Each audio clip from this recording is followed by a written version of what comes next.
Bai Su Zhen was a spirit.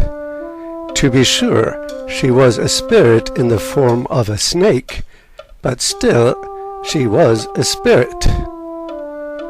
Later on, people called her Madam Whitesnake when she took on the form of a human being, and one could not tell the difference between her and other people. Nevertheless, she was a spirit, and that is something that we should not forget as we follow her story.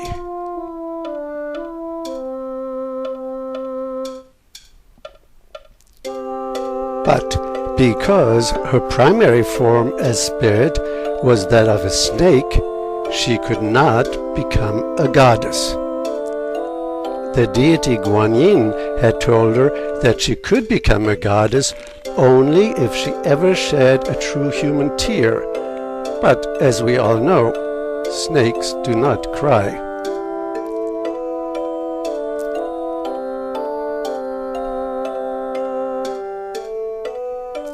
She lived in a cave in a faraway land on top of a tall mountain overlooking the country way down below.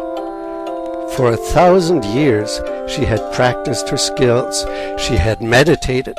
She thought only of good and beautiful things, and she increased her wushu powers over all these years.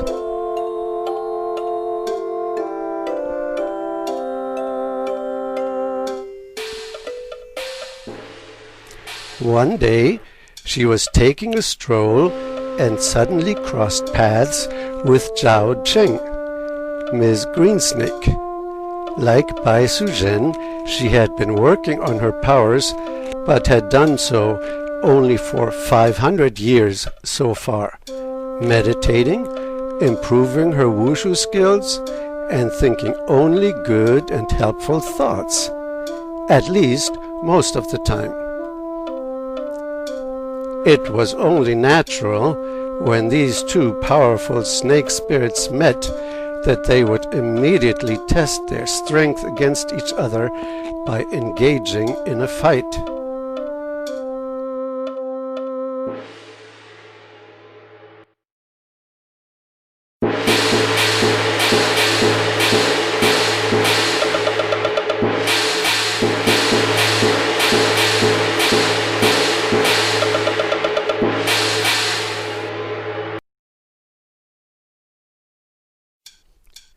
Both were extremely competent, but because Bai Su Zhen had practiced twice as long as Qing, after a lengthy combat, Bai Su Zhen turned out to be the winner. Ms. Greensnake graciously acknowledged her defeat and recognized Madam Whitesnake as superior.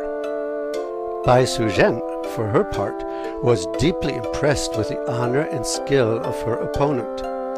They deeply admired each other and decided to become sworn sisters.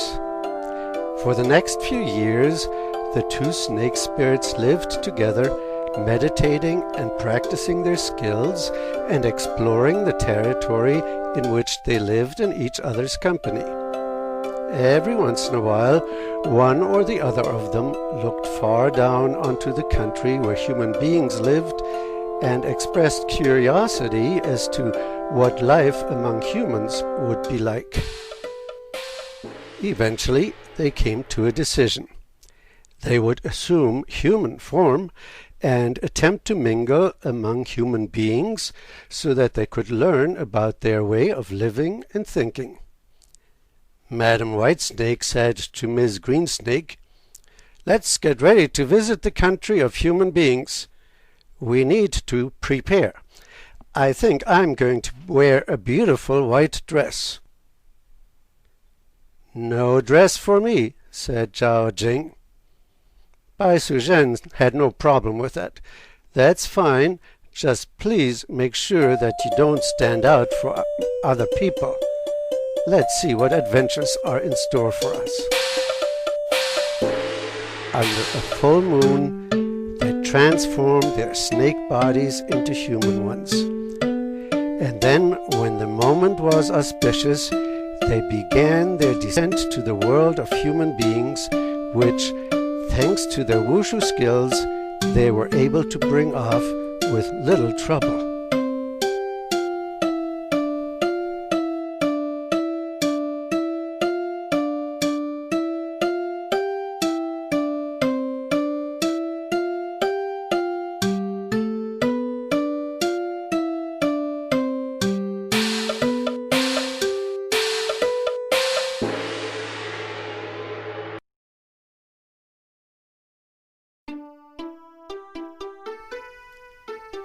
They landed in the countryside just outside of a big city.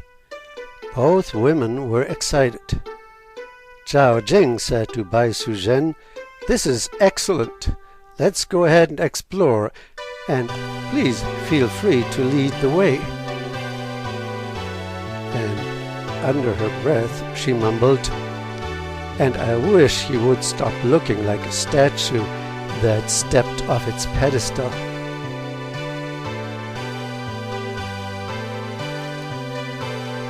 They started out and viewed the city.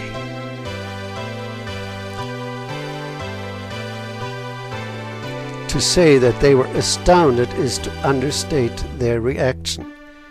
They admired the huge buildings from afar.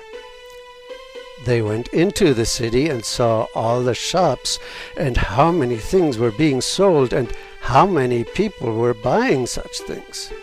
They were not always quite sure why people were buying things that they didn't need, but they acknowledged to each other that they were nice things. They went to the harbor and gazed at the ships that were coming and going, as well as the smaller boats on which people were living rather than in houses on land. Just about then, a big storm came up.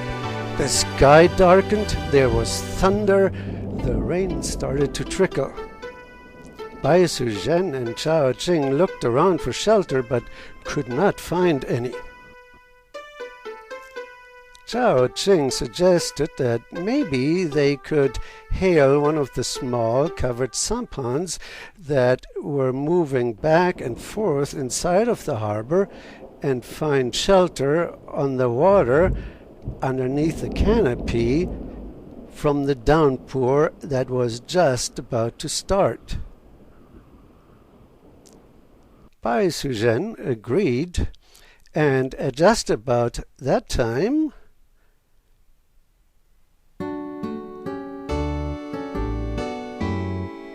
a boat appeared, tuckering along not too far away from the shore. There was one passenger aboard, the scholar Zhu Zhan, but it seemed that there was plenty of room for 2 more people. So Madam Whitesnake started to hail the boat, and the pilot pulled up to the water's edge and asked how he could help the 2 young ladies. Madam Whitesnake asked if she and Miss Greensnake might be allowed to pay their share of the fare and find shelter underneath the cover of the boat. The boatman said that he was sorry, but unfortunately he had rented out the entire boat to the gentleman occupying it now, and so it was not possible for him to add any further passengers. Zhu Zhan, even if he had not heard every word, was getting the gist of what the boat owner was saying. He was a scholar and a very smart man, and he certainly recognized beauty when he saw it. He called over to the shore that it would be his honor to have the 2 young ladies be his guests on the boat. Of course, that was fine with the boatman, and a few moments later, everyone was aboard, and they continued to cruise around the big harbor.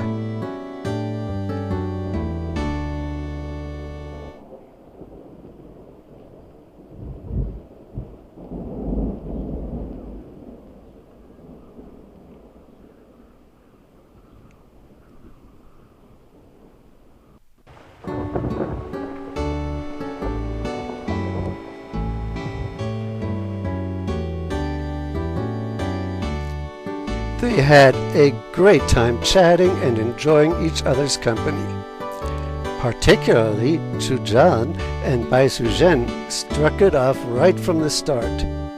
Zhujan had no idea how it was that this beautiful lady in a formal white dress and serene attitude was so knowledgeable about some of the deepest things of the universe, but as a profound scholar, he was certainly enthralled by what this mysterious woman knew.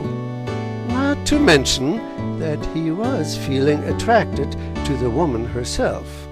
Zhao Jing, for her part, thought, "Well, here we go. I knew this would happen, I just didn't know how quickly." The excursion on the boat continued even when the weather had cleared up, and when they finally said goodbye, Zhujan and Baisuzhen promised to see each other more often. And so they did. They would meet in various places, including many temples, and they fell deeply in love with each other. The reason I'm bringing up temples is that one in particular would become very important in their lives. On a not-too-distant island, there was a Jinshan temple, to which was attached a stronghold which overlooked the valley right next to the sea. The monk in charge was a crotchety old fellow.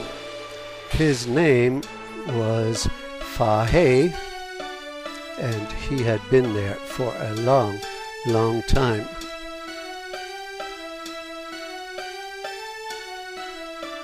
Zhujan and Baisuzhen visited this temple several times, and, to no one's surprise, it was not too long thereafter that Fahai performed the wedding ceremony for the loving couple.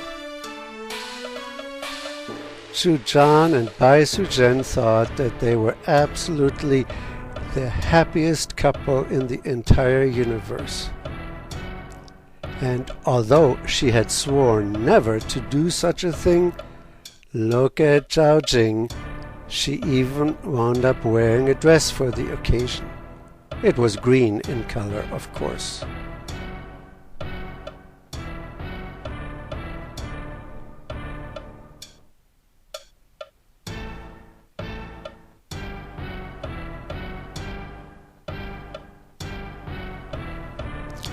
Zhujan was a scholar, but that did not mean that he was not also handy with tools. And he built a house in which the newlyweds lived, and he made it large enough to accommodate her sworn sister, Zhao Jing. Keep in mind that Zhujan still had no idea about the real identity of Madame Whitesnake. They loved each other as much as any two people can. In order to make a living, they started to sell herbs and other medicinal products to help people in need. They didn't need much money, and so they sold them at a very low price or even gave them away. Best of all, their treatments worked. They called their shop the Hall of Protection and Harmony, or Bao He Tang. The monk Fahai had also sold medicinal herbs for a long time, but now he found it difficult to compete with Bao He Tang. Consequently, Fahai checked out Baisuzhen's identity a little more closely, and it did not take him long to discover that Madame Whitesnake really was a snake spirit. Needless to say, he was shocked. It was strictly forbidden for a human being to marry a spirit. He eventually came up with a plan.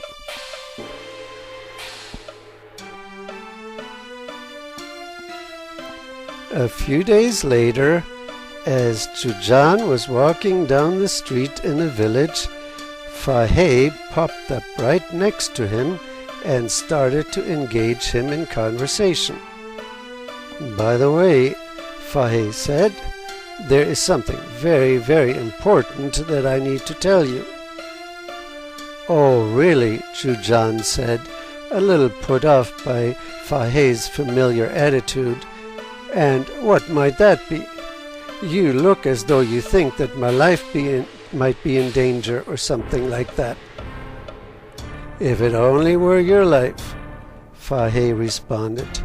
"Unfortunately, we are talking about both your life and your immortal soul." Indeed. Zhujan was definitely skeptical. "So, are you going to tell me what the problem is, or am I supposed to figure it out for myself?" Fahai paused for a moment and then said, "I guess there is no subtle way of telling it you, but in case you were not aware of the fact, I do need to tell you that you are married to a serpent demon." Was Zhujan surprised? Definitely. Was he shocked? Not really. He didn't believe a word of it and said so to Fahai. Fahai sympathized. "Of course you don't want to believe me. I mean, who would? The whole thing seems absurd at first, but still it is true. And I would not be out here making a fool of myself if I was not convinced of the truth of what I am trying to tell you, and if I were not seriously concerned for you. Zhujan, you must leave Baisuzhen, and I mean for good. Otherwise, one of two things is bound to happen. Either she is going to devour you sooner or later, or you are going to face eternal condemnation for being in this forbidden marriage." By this time, Zhujan had become very serious as well. The monk obviously was not joking. "Well, this is disturbing to hear, but why should I take your word for it?"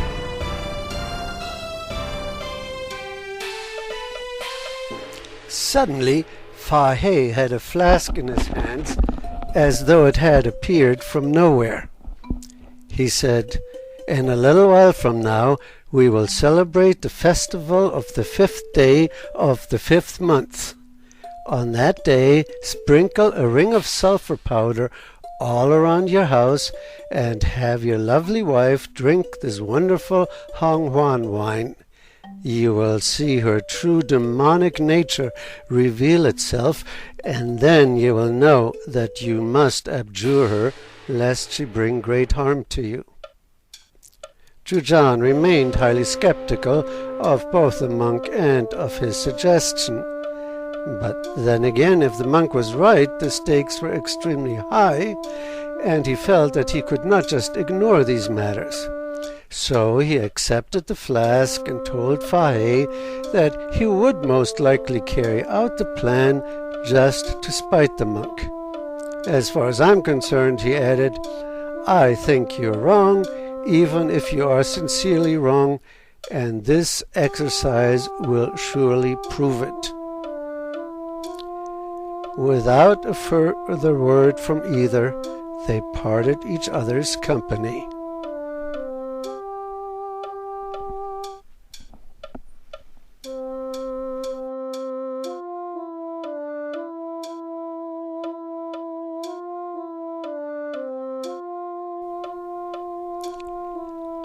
When the 5th day of the 5th month came around, Baisuzhen and Qing held a big feast for all the people who had worked for them, and then planned on their own celebration in the evening when Zhujan would have come home. As he walked into the house, he carried the flask of Honghuan wine.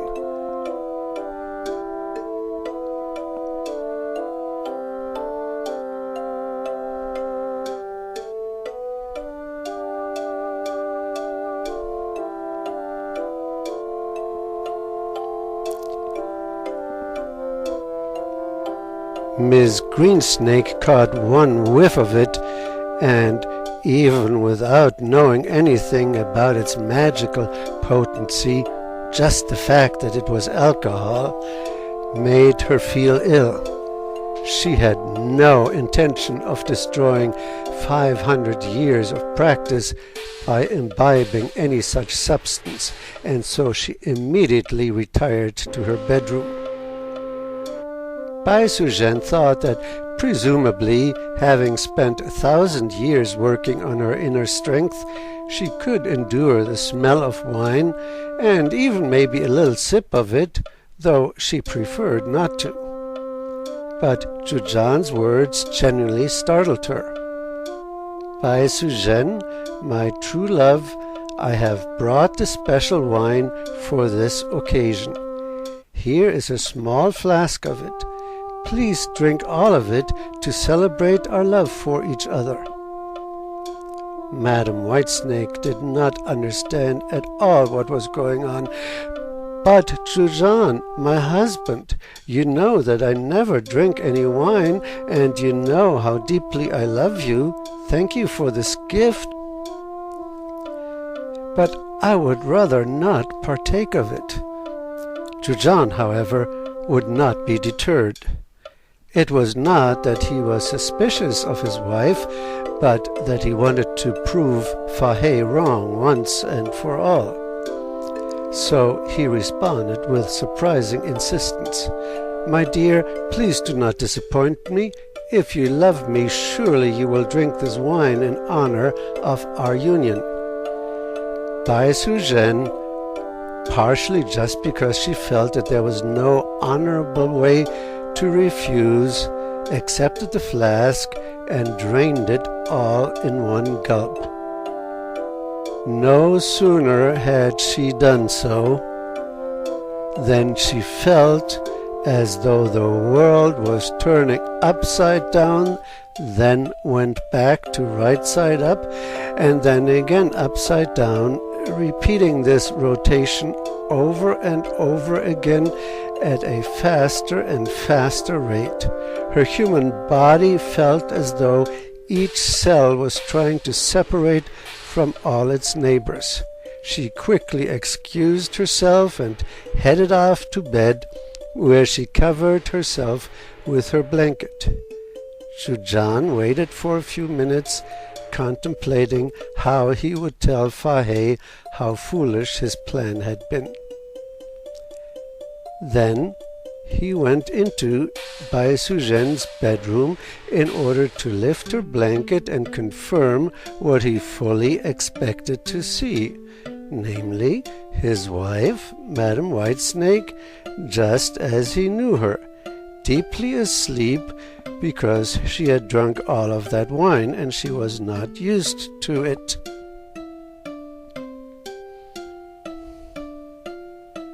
What a horror when he saw what had happened. Coming out from under the covers was a big, dangerous-looking white serpent. Now it was Zhujian's turn to lose orientation, but he did not escape in shock. He fell to the floor.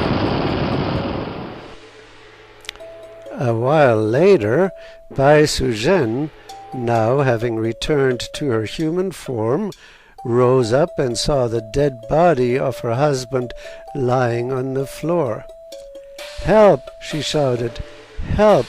My beloved husband is sick. Help! What can I do? Somebody help me!" And she broke out in tears. Zhao Jing woke up from the commotion and rushed into the room where she saw the dead body of Zhujian and her sister Bai Sujen, who was totally lost in her grief. "I am so sorry, my dear sister," Ms. Greensnake said. "This is very tragic, but isn't there something we can do, if you don't mind my saying so? Lamenting and crying is definitely not going to bring back honorable brother-in-law. Can we not think of something else to do?" Madam Whitesnake agreed that Ms. Greensnake was certainly correct.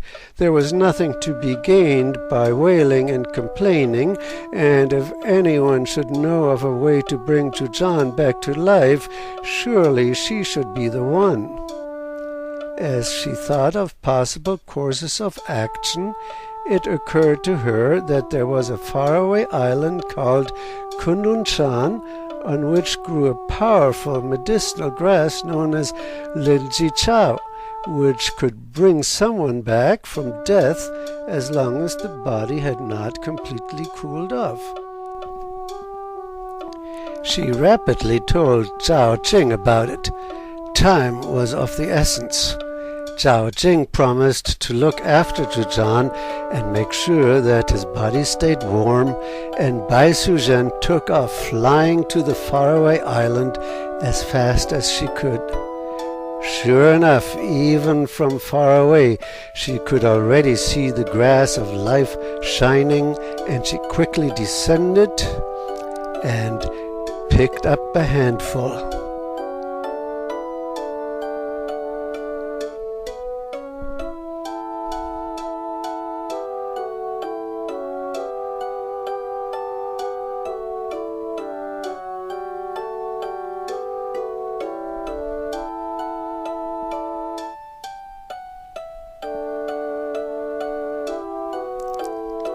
However, when do things ever go just according to plan?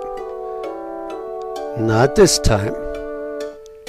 Just as she was getting ready to take off for home again, all of a sudden she found herself trapped by two guardian spirits who immediately commanded her to put down the grass. It did not belong to her, they insisted, and she was a thief who should be killed on the spot for trying to abscond with someone else's property. The owner of the land was an ancient immortal named of Nanji Changweng. He ordered his guards to hold off to give the woman an opportunity to explain herself. So Madam Whitesnake told the story as fast as she could without leaving anything out.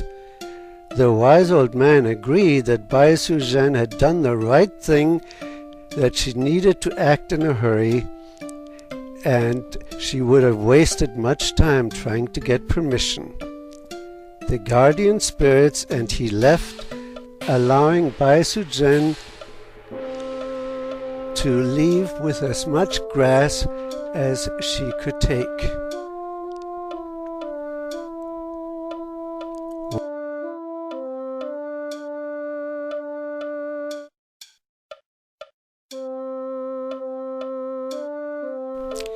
As soon as she got back, Zhao Qing met her and told her that Jujan's body still had a little bit of warmth. They brewed a tea from the grass of life, and gradually, as Bai Suzhen held the cup to his mouth and forced the liquid down his throat, his vitality returned to him. But he was definitely confused. Wow, that was certainly some dream I had. Or was it real? I remember there was a snake in it. What was it that old monk had said about snakes? No, that could not have been real. I'm pretty sure it must have been a dream. Madam Whitesnake reinforced the idea that it had all been a dream and continued to show him all the love she could, and after a time Jujan gave it no more thought. Everyone was relieved and happy. Well, perhaps not everyone. One person who wasn't was Fahai. His plan had been foiled, he had lost face, and now it became a personal matter to him. Once again, he was in his temple precinct brooding, trying to think of a way of separating Jujan and Bai Suzhen. He finally decided that there was no point in attempting any further subtlety and that he had to turn to force. By the time the next celebration of the 5th day of the 5th month came around, a newborn infant had joined the household. His name was Xiao, and he increased the happiness of everyone all around. Just about then, Fahai came around Bao Hitang, pretending he was there to collect alms as monks are wont to. He carried a bowl which looked like an ordinary monk's begging bowl, but which actually had magic powers. Zhao Jing removed herself from his presence as soon as she saw him. She just could not stand him on principle. Madame Whitesnake, of course, did not know that Fahai had been behind the disaster of a year earlier, and Zhujan had only a fuzzy memory of those events, and he was fairly convinced that they had all just been a part of the very vivid nightmare anyway.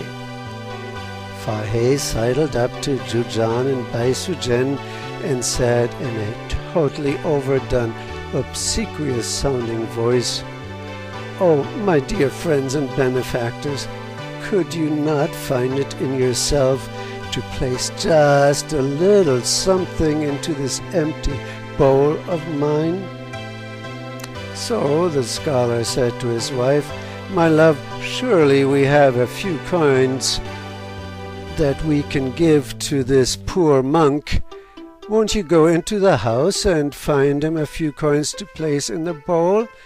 Bai Suzhen complied. As soon as Fahai and Zhujan were alone, the monk called on the power of his magic bowl, overpowered the surprised scholar, kidnapped him, and took him all the way to the stronghold attached to the temple, where he incarcerated him. For his own good, he rationalized. When Madame Whitesnake and Ms. Greensnake had discovered what had happened, they were beside themselves. After making a futile visit to Fahai's monastery to plead with him to let Zhujan go, Bai Suzhen stood beside the ocean and called for the 4 dragon kings of the sea. When they showed up, one of them said, "I know who you are. You're that woman who goes around stealing other people's grass." The other 3 kings told him to be quiet. This obviously was no time for jokes. Madame Whitesnake informed them about the injustice that Fahai had done to her and asked them to join her in a plan that would rescue Zhujan and would also punish Fahai for what he had done. The Dragon Kings agreed to help her, but they stipulated that all responsibility would be hers alone.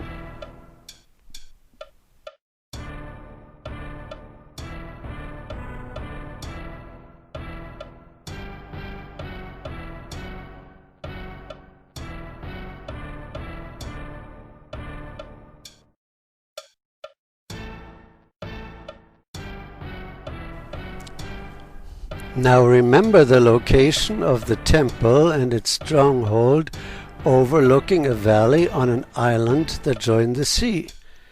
With the help of the Dragon Kings and their subjects, Madame Whitesnake caused the sea to rise. At first it was barely visible, but then there came more and more water. It overflowed the usual banks and started to inundate the entire valley. More and more water moved in as the Dragon Kings and Bai Suzhen propelled it forward with wind and magical power. Eventually, the entire valley was filled, and still the water kept on rising until it reached the temple and crushed it, and now had attained the foot of the walls around the stronghold. Even those walls could not resist the power of the water. and fairly soon they started to cave in and crumble. Baisu Zhen and Zhao Jing swooped in, rescued Zhujan, and once again the entire family was together. Fahai just barely managed to escape.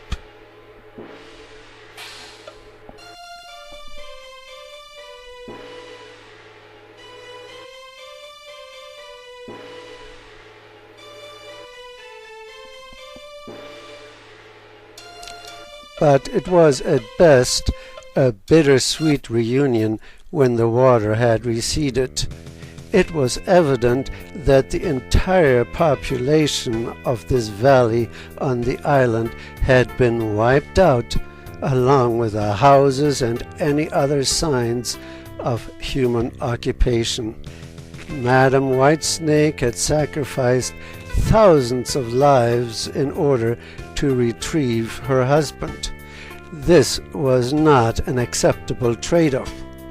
Gleefully, Fahai complained to the gods, and the divine emperor in heaven himself decreed that Madam Whitesnake must be punished severely.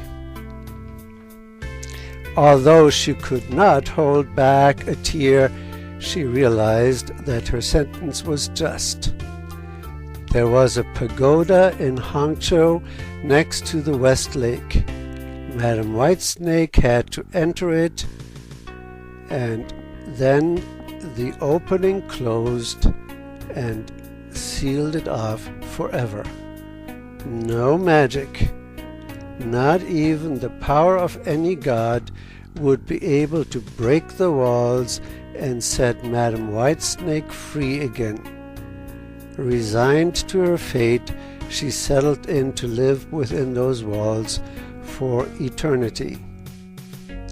Zhujan was so overcome with grief that his health waned, and not too long thereafter he died, this time without any chance of resuscitation. It was a very, very sad time.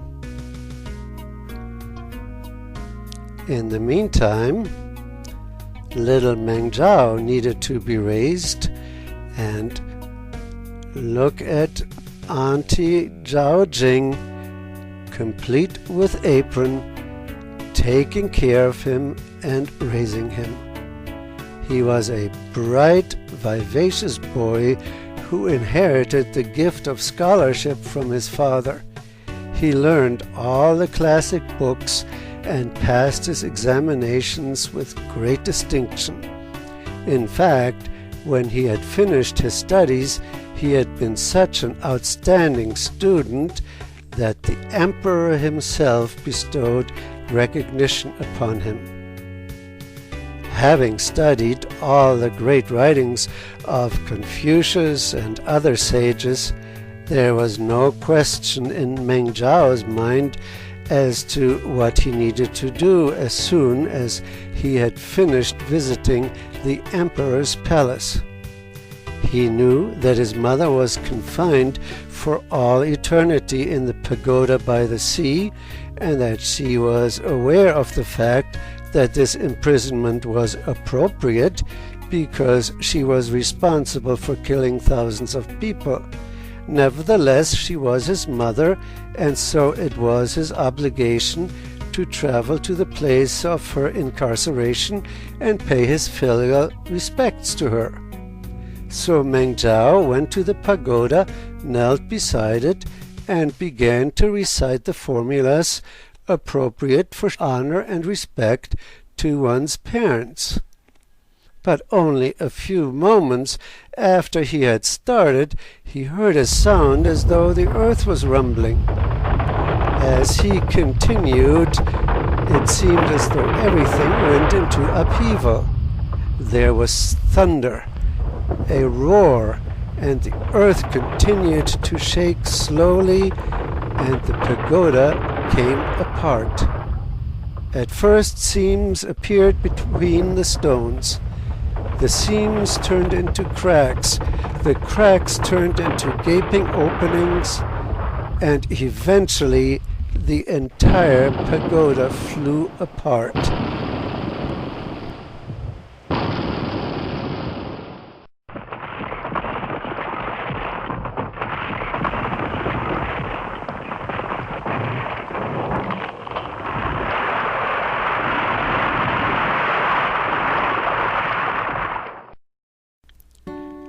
Bai Su-zhen emerged and was united with the son whom she had known only so briefly up until now. The gods could not have brought this about. There was no magic strong enough to destroy the pagoda in which Madame Whitesnake had been imprisoned. But the power of filial devotion of one young man was sufficient to destroy this supposedly impenetrable prison. Bai Su-zhen was very sad when she learned about Zhujian's death. She returned home with Meng Zhao and was happily reunited with Zhao Qing, her sister. They spent many years living together in peace and tranquility. If you travel to China, you can still see the remnants of the once powerful pagoda in which Madame Whitesnake had been confined.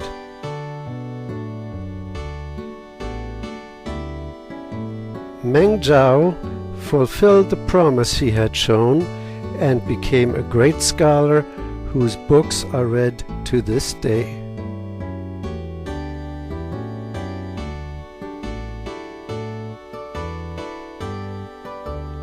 Bai Su-zhen had long forgotten about the promise that Guanyin had made to her, though she had shed not just one, but many human tears.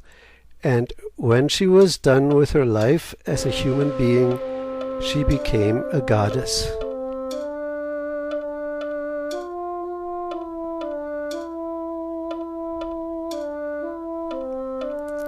As for Zhao Qing, in retrospect, she had rather enjoyed the domestic life of raising Meng Zhao, and so I think I need to alert any eligible men.